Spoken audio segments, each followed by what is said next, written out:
Welcome to my creative chronic life, and today we're back with part 2 of What's on My Shelf.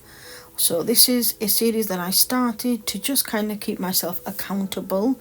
I shared part 1 a few weeks ago. I will make sure to link that for you, and all I'll be doing is going through the books that I already have on my shelf. I'm just going to read out the blurb and a little bit about the book, and we're just going to go through that together. This series will connect with my reading journal setup and series, so you'll kind of know what books I've got and what I've got available and really what they're about. And also, if you're interested in yourself, you'll know what the blurb's about and a little bit of information possibly about the author or something that we can learn along the way. Let's get stuck in.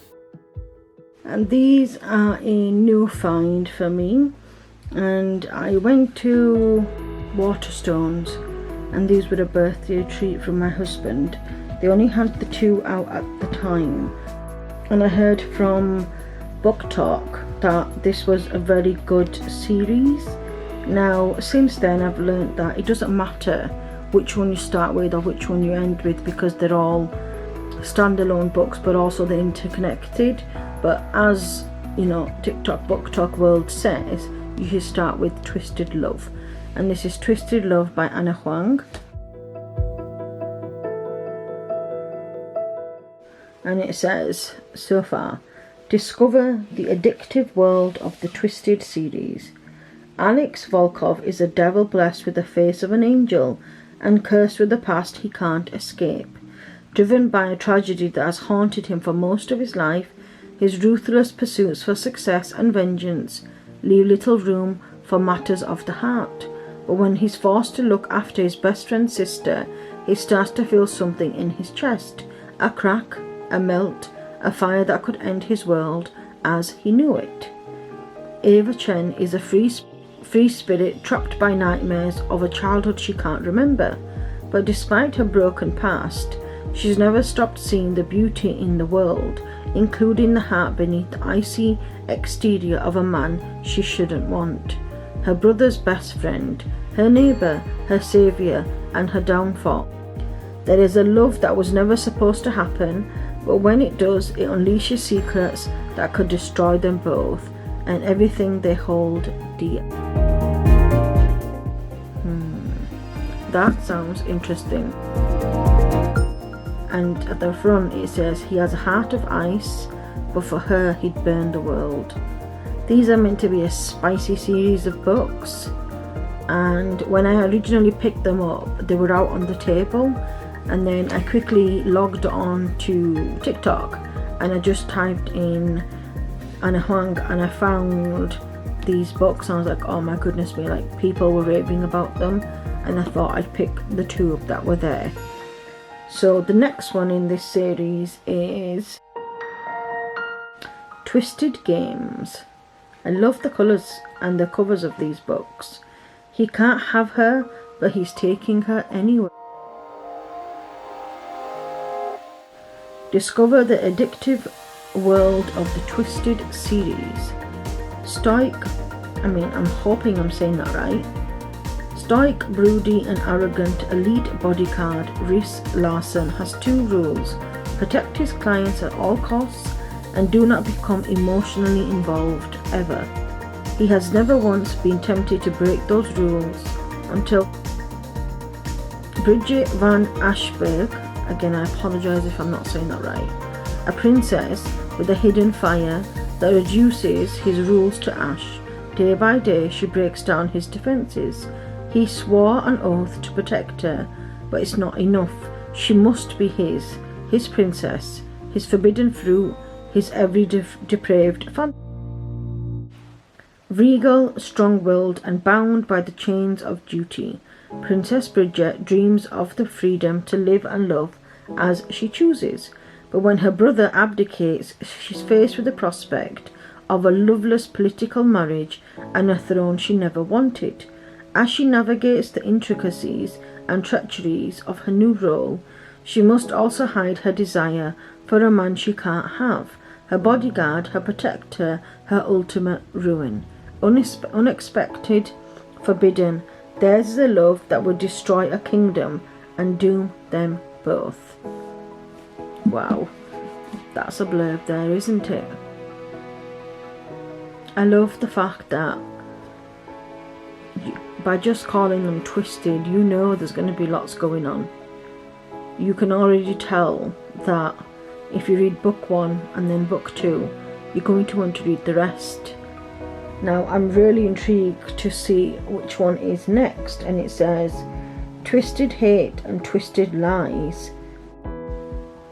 There is lots and lots of books by Anna Huang. I've not actually heard of this author until these books, but as I'm looking online now currently, obviously there's the Twisted series, and then there's King of Wrath, King of Pride, King of Greed. So there, that must be another King of Sloth. So that's meant to be coming at 2024. That'll be really intriguing to read a different book from them, because there seem to be more than one series. And then there's another one, it says, If Love Had a Price, If We Were Perfect, If We Ever Meet Again.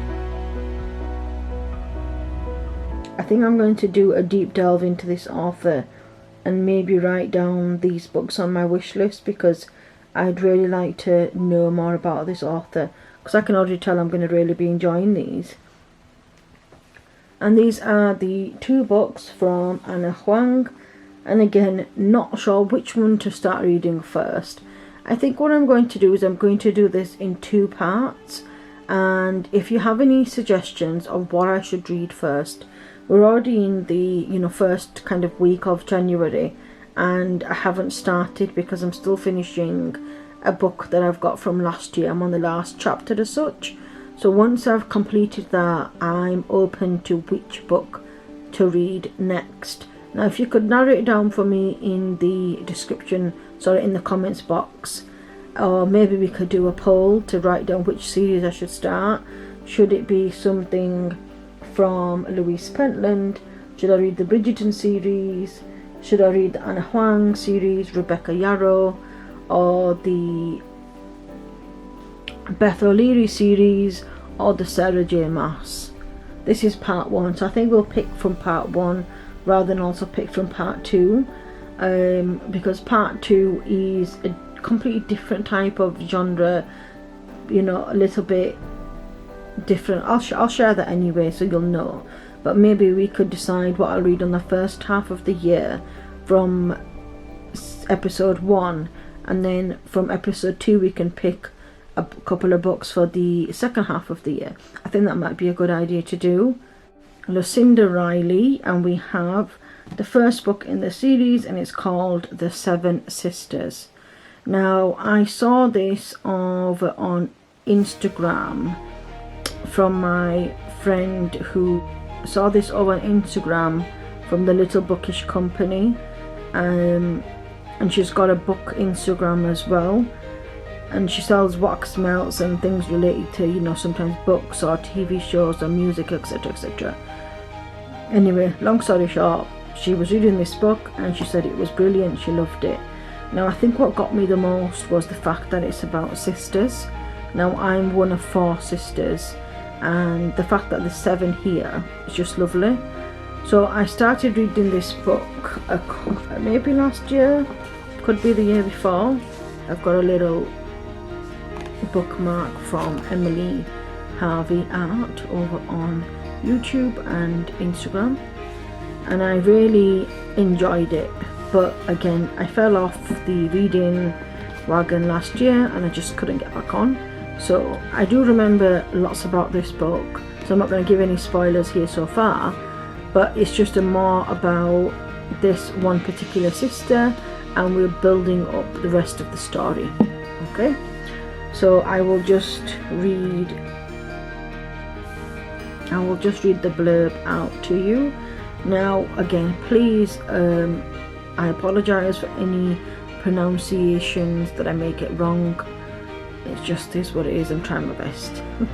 It says, Mia de Apolis and her 5 sisters gather together at their childhood home, a fabulous secluded castle situated on the shores of Lake Geneva. Having been told that their beloved adopted father, the elusive billionaire they call Pa Salt, has died, each of them is handed a tantalizing clue to their true heritage, a clue which takes Mia across the world to a crumbling mansion, in Rio de Janeiro in Brazil. 80 years earlier, in the Belle Epic of Rio 1927, Isabel Bonificio's father has aspirations for his daughter to marry into aristocracy, but Isabel longs for adventure and convinces him to allow her to accompany the family of a renowned architect on a trip to Paris. In the heady, vibrant streets of Montparnasse, she meets ambitious young sculptor Laurent Brulé and knows at once that her life will never be the same again. Now, I've really enjoyed reading this, starting to read it and get through it. And I remember when I was reading it, I couldn't put it down. So it'd be nice to pick it back up and see what I've got. Now, this is book. And the next book we have is The Storm Sister. And as you can see, they are all very chunky books. I don't think there is a book that's not chunky. So we're looking at about 700 plus pages. 715 to be exact. And I love all of the covers individually, because just even though it says The Storm Sister, the other one's got The Seven Sisters, you can just see you can almost tell where they've set, and the fact that there's more than one sister there, it really ties into the theme of it. Also, look at where they are and where it's set, lovely. And I think this one has that same moodiness to the actual title of the book. And it says her destiny is in the eye of the storm. Ali Diapolis is about to compete in one of the world's most perilous yacht races, where she learns of her adopted father's sudden, mysterious death. Rushing back to meet her 5 sisters at their family home on Lake Geneva, she discovers that her father, an elusive billionaire known to his daughters as Pa Salt, has left each of them a tantalizing clue to their true heritage. Ali has also recently embarked on a deeply passionate love affair that will irrevocably change her destiny. But with her life now turned upside down, she decides to follow the trail that her father left her, leading her to the ice beauty of Norway. There, Ali discovers her connection to a young unknown singer, Anna Ladvik, who sang in the premiere of the Peer Gynt over 100 years before.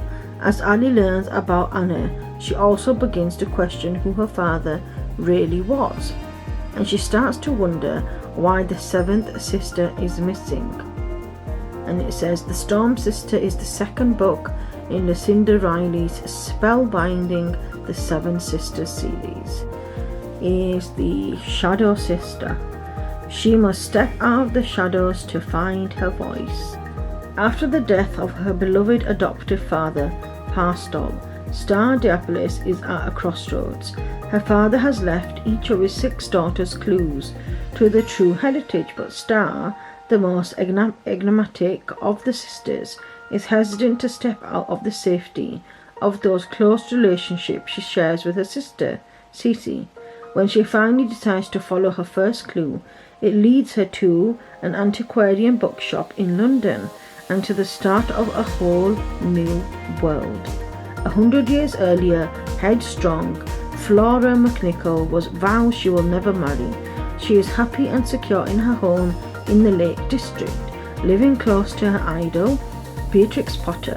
But when machinations outside her control lead her to London and the home of one of the Edwardian Society's most notorious players, Alice Capel, Flora is pulled between passionate love and family duty.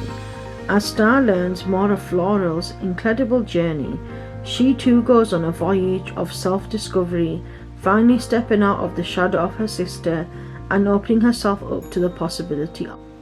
I like the fact that this is also set in the United Kingdom, and if you're wondering, there seems like to be a little bit of a theme where you've got current world and then you've got it going back almost 100 years.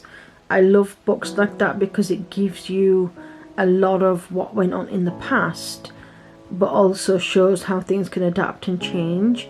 And then especially like as stories and women of each of the centuries, I just think it's lovely.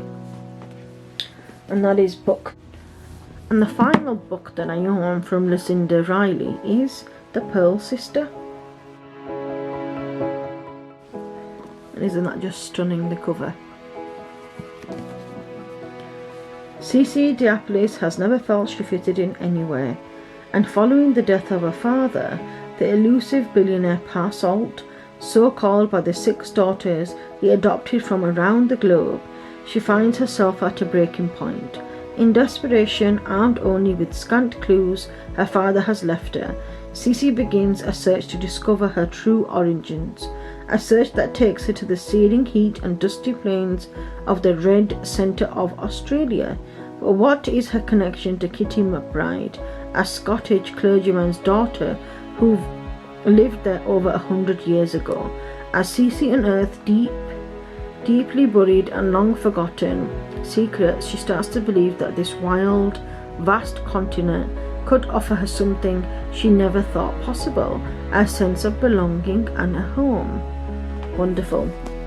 Now there's 7 obviously in total, and I only own 4 because I wanted to get all of them, and I thought, no, let's get through some and then we'll take it from there. And then the next one in this series is The Moon Sister, The Sun Sister and The Missing Sister. And then the awaited final book of the series, Atlas, The Story of Parsault. Now, unfortunately, Lucinda Riley passed it away, so the last book in her series is The Story of Parsault, which was released last year. So in total there's 8 books. Now, of course, and that is the cover of the book. It's beautiful. So it'd be nice to be able to get through all of these to be able to read the final book. That's all we've got time for today. I hope you've all enjoyed watching.